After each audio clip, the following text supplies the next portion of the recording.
Nah,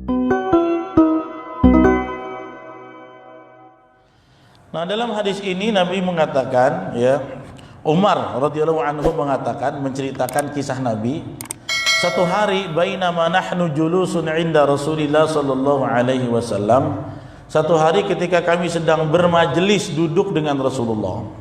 Dzata yaumin, ya, pada satu hari tiba-tiba ittala'a alaina rajulun syadid. Kami sedang duduk bersama Rasulullah, datang laki-laki, ya, syadidud bayadis siyab, syadidus sawadis sya'ri. Penampilannya rapih, bajunya itu rapih, rambutnya itu klimis, ya, sampai hitam mengkilat. La yura alaihi atharus safar.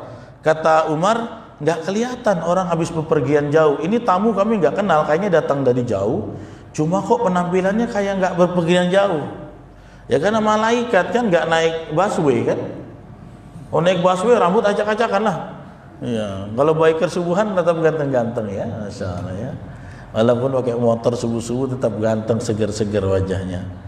Nah, tapi kawan ini kata Umar, habis perjalanan jauh tapi kok tampangnya tetap klimis. Mereka nggak tahu perjalanannya khusus. Itu perjalanan malaikat. Iya.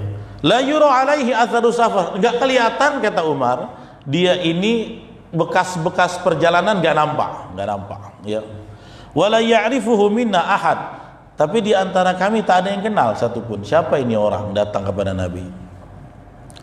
Hatta jalasa ila Nabi sallallahu alaihi wasallam, sampai akhirnya orang ini duduk di hadapan Rasulullah. Rasulullah diam saja. Fa asnada rukbataihi ila rukbataihi, kemudian dia tempelkan antara dengkulnya dengan dengkul Nabi, ya. Wa wada'a kaffaihi ala fakhidaihi, kemudian dia tempelkan tangannya di paha Rasul. Jadi dengkul sama dengkul duduk mendekat, ta'zim, kemudian tangannya itu ditempelkan ke kaki Nabi, ke paha Rasul sallallahu alaihi wasallam, ya.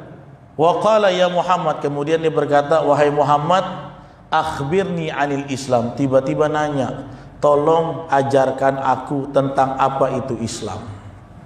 Ya. Sahabat ini lihat, ini orang ngapain tiba-tiba datang dekat Nabi, tidak tahu nanya tentang Islam. Cuman hari itu seperti sebuah tayangan episode pembelajaran yang memang berjalan on the spot gitu. Dan para sahabat ini tertegun melihatnya karena adabnya yang luar biasa. Datang kepada Nabi, ya, bahkan sampai dia berlutut, dengkulnya di depan Nabi sopan, terus tangannya menyentuh dengan ke paha Nabi. Lalu dalam riwayat yang lain, tangannya ditaruh di pahanya sendiri, bukan di pahanya Nabi, sebagai tanda dia datang dengan kesantunan kepada orang yang mulia, yaitu Rasulullah sallallahu alaihi wasallam. Dia tanya, ya Muhammad, akhbirni anil Islam, tolong ajarkan kami apa itu Islam. Maka inilah yang menjadi dalil tentang rukun Islam. Maka Nabi SAW bersabda, al-Islamu, Islam itu antasyhada an la ilaha illallah, kamu bersyahadat bahwa tidak ada ilah yang berhak disembah selain Allah. Wa anna Muhammadan Rasulullah, aku adalah Muhammad Rasul utusan Allah. Wa tuqimus shalah, kamu menegakkan salat. Wa tu'tiyaz zakah, kamu mengeluarkan zakat. Wa tasuma Ramadan, kamu berpuasa di bulan Ramadan. Wa tahujjal bait, kamu berhaji. Inistata'ta ilaihi sabila, kalau kamu mampu.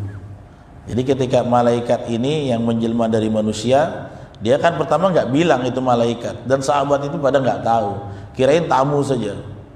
Maka ketika mereka bertanya tentang Islam, inilah sebenarnya maksudnya rukun Islam itu apa. Maka Nabi sebutkan semua, ya, bersyahadat bahwa Allah adalah ilah yang berhak disembah, tidak ada selain Allah. Aku adalah Muhammad utusan Allah. Kamu tegakkan salat, kamu keluarkan zakat, kamu puasa bulan Ramadan, kamu berhaji saat kamu mampu. Itulah yang disebut dengan Islam. Iklan air mineral dulu, ya. Allahu Akbar. Bismillah.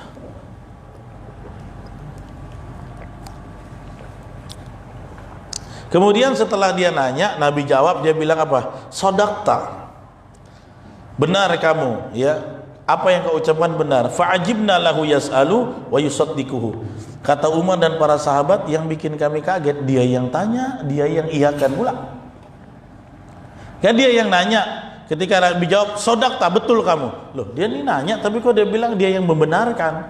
Itu yang bikin kami agak aneh, kata para sahabat. Ini kan belum tahu nih, ya. Fa akhbirni 'anil iman.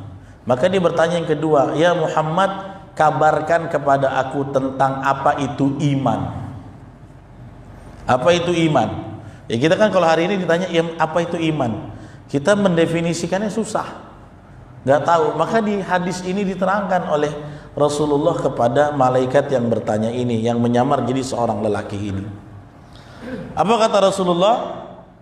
Antu'mina billahi wa malaikatihi.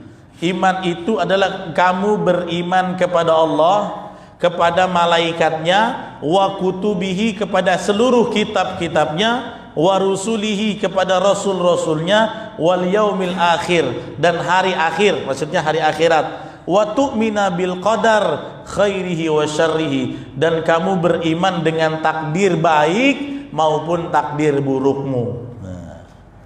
Jadi itu yang disebut dengan rukun iman, ya Pak ya. Rukun iman adalah beriman kepada Allah, kepada malaikat Allah, kepada kitab-kitab yang Allah turunkan, kepada rasul-rasul yang Allah turunkan, kepada hari akhir, dan beriman kepada qada dan qadar. Maksudnya qada dan qadar itu apa?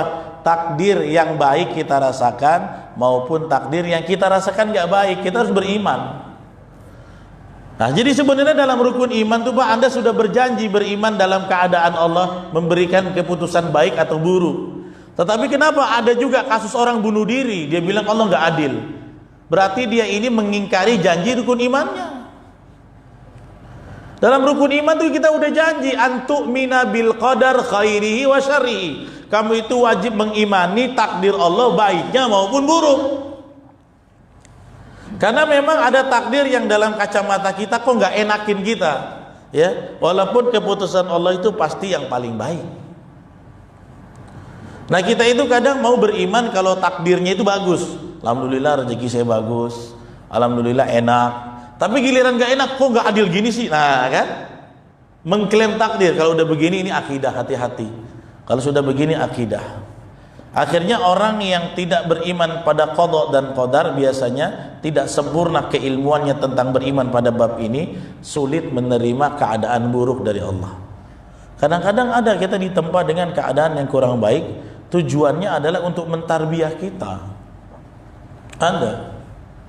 Ada orang yang kadang dihukum oleh Allah, 5 tahun kamu susah nih rezekinya.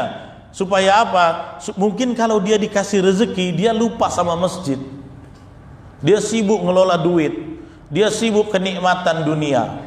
Kadang-kadang sengaja aku ambil nih 5 tahun kau susah supaya engkau akrab dulu dengan aku, engkau akrab dulu dengan rumahku, engkau akrab dulu mendekat kepada aku. Kalau kamu sudah dekat, baru rizkinya aku kirim. Kenapa? Kenapa? Karena sudah ditarbiyah dengan baik. Ya, kadang begitu. Kenapa Allah Subhanahu wa taala kadang berikan kita takdir yang menurut kita kurang senang? Itu tandanya Allah sedang menguji kita. Apakah kita lulus enggak dengan ikrar kita dalam rukun iman? Jadi dalam rukun iman itu sebenarnya kita sudah agreement dengan Allah. Antu'mina bil qadar, kamu beriman terhadap takdir khairihi, baiknya maupun buruknya. Ini pertanyaan yang kedua. Setelah dijawab Nabi, orang ini tiba-tiba bilang sodakta. Ya benar yang kamu katakan. Kata Umar dan para sahabat, yang bikin kami herannya dia bilang gitu lagi. Dia yang tanya macam dia yang membetulkan. Ya, fa'ajibna lahu, bahkan bahasanya sampai ajib, kami itu sampai terkejut kok dia pula yang membetulkan, ya. Kemudian yang ketiga, kawan-kawan Bapak Ibu sekalian, pertanyaan dari malaikat ini yang ketiga adalah fa'akhbirni 'anil ihsan. Maka kabarkan kepada aku tentang ihsan. Ya, ihsan itu adalah berbuat baik namanya. Ya. Ketika ditanya tentang ihsan, Nabi mengatakan apa? Anta'budallah, kamu beribadah kepada Allah, ka'annaka tarahu, seolah-olah engkau melihatnya. Nah, ini sikap ihsan. Jadi kalau kamu sholat, seolah-olah wa anta baina yadayillah. Cara sikap sholat yang terbaik apa? Anda sholat seolah-olah Anda sedang berkomunikasi di depan Allah. Itu sholat yang paling terbaik. Kamu beribadah kepada Allah seolah-olah kau melihatnya. Fa illam takun tarahu, kalau kamu nggak bisa melihat Allah, setidaknya kamu berperasaan fa innallaha yaraka, Allah itu sedang melihat kamu. Jadi tingkat ibadah begitu. Ya, kamu beribadah seolah-olah kamu sedang melihat Allah. Coba orang kalau yang seolah-olah berhadapan dengan Allah, kira-kira sholatnya ada nggak ya? Allahu Akbar, Bismillahirrahmanirrahim, Alhamdulillah. Nggak ada. Kalau dia sedang berpikir Allah itu di hadapan saya sedang berlapor kepada Allah, pasti sholatnya akan berkualitas. Allahu Akbar. Dia nggak pikirin itu orang manusia sekitarnya. Yang pikirkan adalah bagaimana mempersembahkan kepada Allah yang terbaik. Ya, ini sikap ihsan. Ka'annaka tarahu, seolah-olah kamu itu melihat Allah. Fa illam takun tarahu, kalau kamu tidak bisa seolah-olah melihat Allah, kamu hadirkan dalam hatimu fa innahu yarak, sesungguhnya Allah melihat kamu. Inilah